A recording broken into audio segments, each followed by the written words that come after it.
दोस्तों, आज हम एक्सप्लेन करने वाले हैं हाल ही में आई सीरीज क्रिमिनल जस्टिस सीजन 4 के एपिसोड 4 को, जिसकी डिमांड आप लोग कर रहे थे। इसलिए वीडियो को अभी लाइक कर दीजिए। हम चलिए कहानी शुरू करते हैं। तो अब तक हमने देखा कि कैसे राज शादीशुदा होने के बाद भी गर्लफ्रेंड बनाए बैठा था, पर उसकी गर्लफ्रेंड रोशनी को पसंद नहीं था कि राज अपनी बीवी यानी अंजू से जरा भी बात करे। वही रोशनी इरा की केयरटेकर थी और एक सुबह राज जब घर लौट कर आता है तो उसे रोशनी की लाश मिलती है। लेकिन पुलिस को लगता है कि रोशनी को राज नहीं मारा है, इसलिए राज को अरेस्ट कर लिया जाता है और अपने पति को जेल से बचाने के लिए अंजू सीधा आती है माधव मिश्रा पर, क्योंकि अंजू का मानना है कि राज ने कोई कत्ल नहीं किया। इसलिए माधव मिश्रा भी राज को बेकसूर ठहराने की दौड़ में लग गया है। वही पुलिस अभी भी मर्डर वेपन ढूंढ रही है और ये केस काफी बड़ा बन चुका है। अब एपिसोड 4 की शुरुआत में हम देखते हैं कि पुलिस ने डॉग्स को पूरे कचरे के ढेर में लगा दिया है ताकि उन्हें मर्डर वेपन मिल जाए, पर यहाँ से कुछ भी ढूंढना आम बात नहीं है। वहीं हम रोशनी का अंतिम संस्कार होते हुए देखते हैं, जहां उसकी मां बस रोई जा रही थी। इधर राज को जेल में बंद कर दिया गया था और वह जेल में काफी परेशान नजर आ रहा था। फिर माधव रोशनी के अंतिम संस्कार में भी पहुंच जाता है और वह शिवानी से कहता है कि यहाँ आना बेहद जरूरी था, क्योंकि रोशनी के यहाँ चाहने वाले और दुश्मन हमें नजर आ सकते हैं, इसलिए सब पर पूरी नजर बनाए रखना, कोई छूट ना जाए। वही रोशनी के संस्कार में अंजू और अर्श भी आते हैं, पर यहाँ अंजू को देखते ही रोशनी की माँ भड़क जाती है कि तुम लोगों ने ही मेरी बेटी को मार डाला, तुम लोग भी सड़ कर मरोगे। तुम्हारे घर पर आने के बाद मेरी बेटी कहीं की नहीं रही। इस तरह से सुनाकर रोशनी की माँ अंजू को वहाँ से भगा देती है। फिर थोड़ी ही देर में वहाँ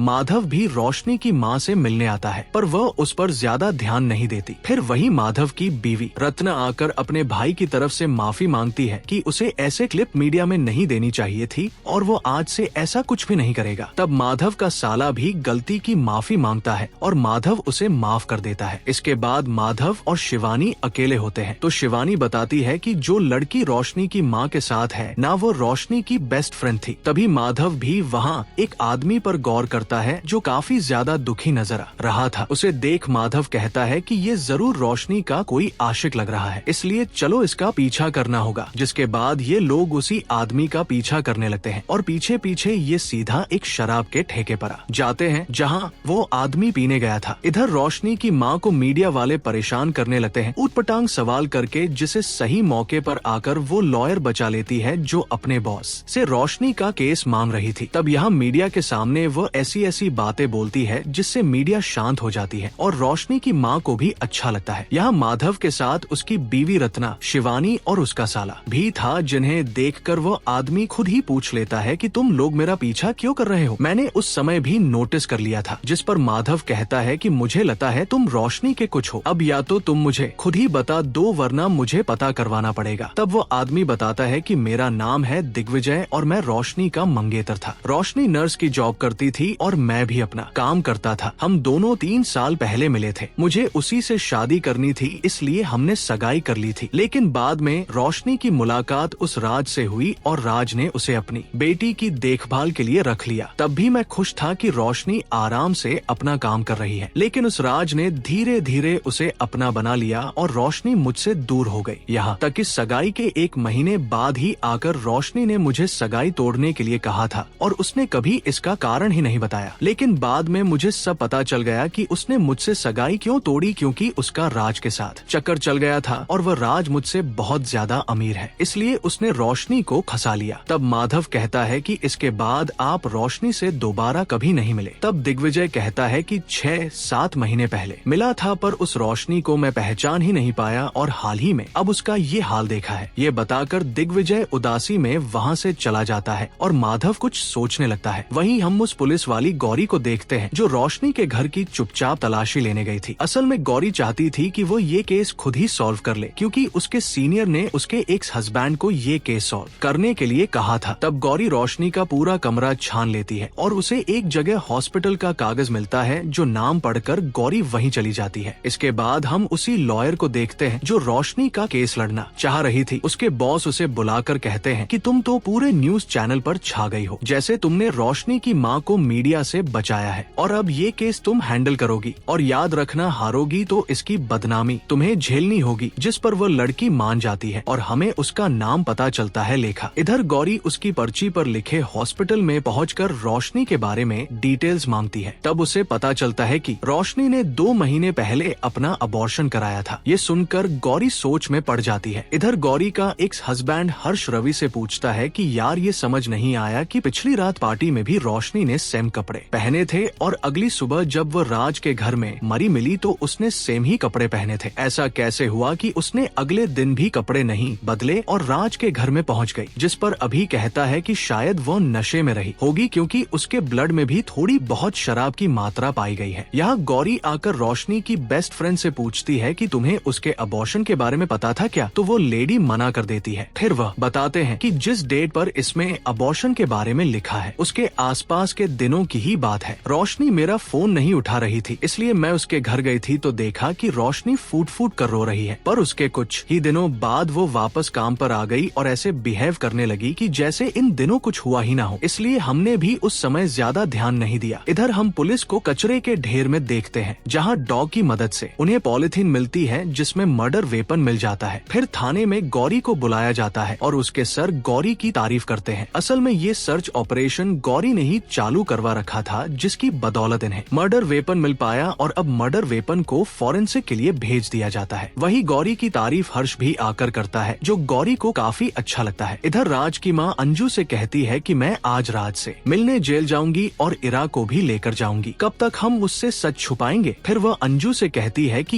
यही मौका है, तुम राज से अपने रिलेशन सही कर लो। जिस पर अंजू भी मान जाती है और कहती है कि ठीक है, मैं आपके साथ राज से मिलने चलूंगी। तभी न्यूज पर गौरी का हेड आकर मीडिया में बताता है कि हमें मर्डर वेपन मिल गया है और हम जल्दी खूनी का पता लगाकर आपको बता देंगे। जो देखकर अंजू के होश उड़ जाते हैं। फिर अंजू अपनी सास को भी साइड में ले जाकर कुछ बताती है। अब जो भी बताया है ये हमें आगे पता चलेगा। इधर माधव राज से मिलने आया होता है तो उसे बताता है कि अब तो मर्डर वेपन भी मिल गया है, केस थोड़ा और उलझ जाएगा। फिर वह पूछता है कि अगर आप रोशनी के पास्ट के बारे में कुछ भी जानते हैं तो मुझे सब बता दीजिए, क्योंकि हमें उसका एक दिग्विजय मिला था। तब राज भी उन्हें कुछ बताता है जो कि हमें ऑब्वियसली आगे पता चलेगा। इधर अंजू कुछ टेंशन में लग रही थी। फिर वह सीधा एक चेक फिल करती है और कहीं जाने लगती है। फिर जाने से पहले वह इरा से कहती है कि मुझे जाना पड़ रहा है, लेकिन आपका और मेरा जो सीक्रेट है ना, वो आप किसी से बताना मत। यानी अंजू ने जरूर कुछ गड़बड़ कर रखी है। इधर लेखा केस के बारे में डिस्कस करने थाने में आती है तो उसे गौरी बताते हैं कि मर्डर से 2 महीने पहले तो रोशनी ने अबॉर्शन कराया था, जो सुनकर सब चौंक जाते हैं। वहीं राज से आकर ईरा और उसकी माँ मिलती है, जिन्हें देखकर राज इमोशनल हो जाता है। यहाँ हम अंजू को देखते हैं जो सीधा शिवानी की माँ से मिलने आती है और हमें पता चलता है कि शिवानी की माँ भी एक फेमस लॉयर है और अंजू उन्हें बताती है कि पुलिस के हाथ में मर्डर वेपन लग गया है और जैसे ही फॉरेंसिक रिपोर्ट आएगी ना तो पुलिस सीधा मुझे अरेस्ट करने आ जाएगी। इसलिए मैं चाहती हूँ कि आप मेरा केस लड़े और मुझे बचाइए, क्योंकि पुलिस को मर्डर वेपन जिस गार्बेज बैग में मिला है वो मेरा ही है। यहीं पर एपिसोड 4 खत्म होता है। यानी दोस्तों, हो सकता है कि मर्डर अंजू ने किया हो या फिर ईरा ने। आपको क्या लगता है कि मर्डर किसने किया होगा? कमेंट्स में बताना। और अगर आप चाहते हैं कि इसके आगे के पार्ट्स जैसे ही आए हम एक्सप्लेन कर दे तो कमेंट में पार्ट 3 लिख देना, हम ले आएंगे। और अगर हाल ही में आई ये कमाल की मूवी देखनी है तो ये वीडियो देख लीजिए।